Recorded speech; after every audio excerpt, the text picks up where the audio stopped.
Това, което отличава нашия екип е отношението. За нас онкологията не е само прилагане на противотуморни медикаменти. Това е една ежедневна битка, в която пациентът трябва да бъде разбиран и подкрепян. В болница ПУЛС се прехвърли юли месец тази година. До сега се лекувах в Софийска болница, продължение на 8 години. Но реших, че тук ще ми бъде по-добре. Дъщеря ми е онколог в София, тя ме увери, че екипът е добър, познават се. Тоест, те няма да ме прехвърли на хора, на които не вярва, абсурд. Второто, което е, това ми спестява едно пътуване до София. Между другото, условията са много добри, изключително добри, нали, колкото и така странно да звучи за болница, нали, да кажеш добри условия, но е важно. За мен поне е важно като пациент. В нашето лечебно заведение правим пълния спектър от лекарствена терапия противотуморна, класическа химиотерапия, хормонотерапия, както и по-новата таргетна и имунотерапия. Всички те са съобразени с българските и международните ръководства. Това, което е по-различно в нашето отделение, че ние много държим на персонализацията на терапията спрямо конкретния пациент.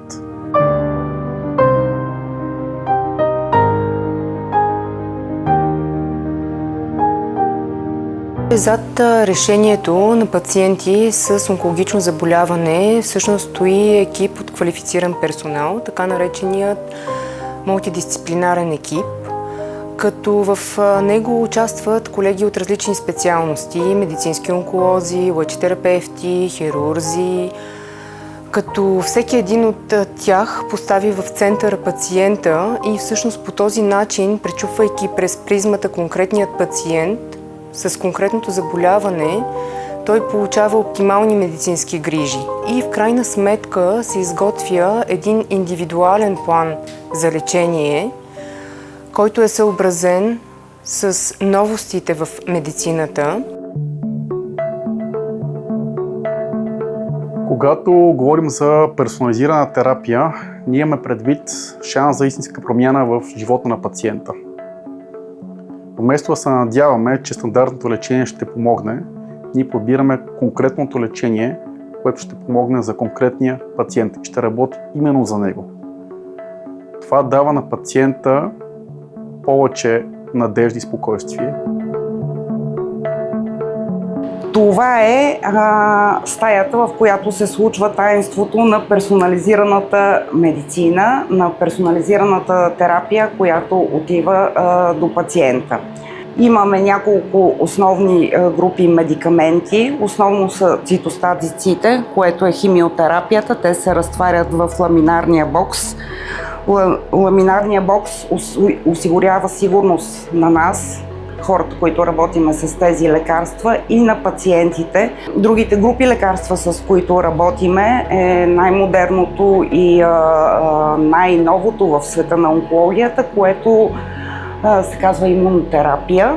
Това е голям раздел нови молекули, които правят чудеса за нашите пациенти. Всичко, което е достъпно в света, го има в България. Имаме достъп до тези медикаменти и го има в болница ПУЛС. Веществата се наричат цитостатици. Главно използваме игли, спринцовки, с които преместваме дадения медикамент в разтворителя.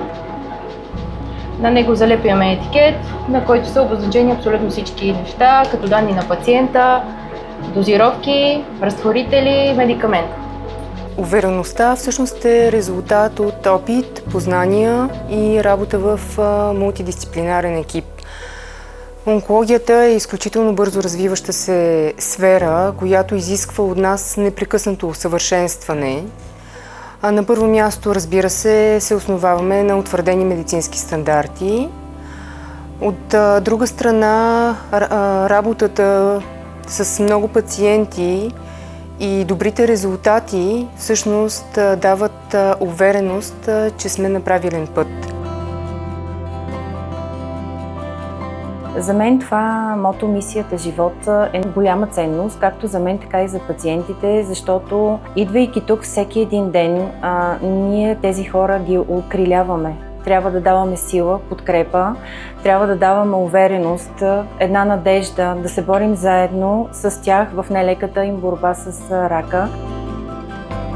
Моя съвет е преди всичко да обичат живота, да имат една огромна надежда за утрешния ден, да знаят, че никога не са сами в тази битка, че ние винаги ще бъдем за тях. В процеса на лечението ти почваш да я разбираш тая болест, почваш да я опознаваш и в един момент така ставате си добри познати. Почваш да я разбираш и разбираш, че всъщност това не е края на света. Нашата задача е не просто да изберем най-подходящото лечение, а да преведем пациента през целия процес, спокойно, ясно и с увереност. И да му покажем, че той не е сам, а зад него стои цял екип.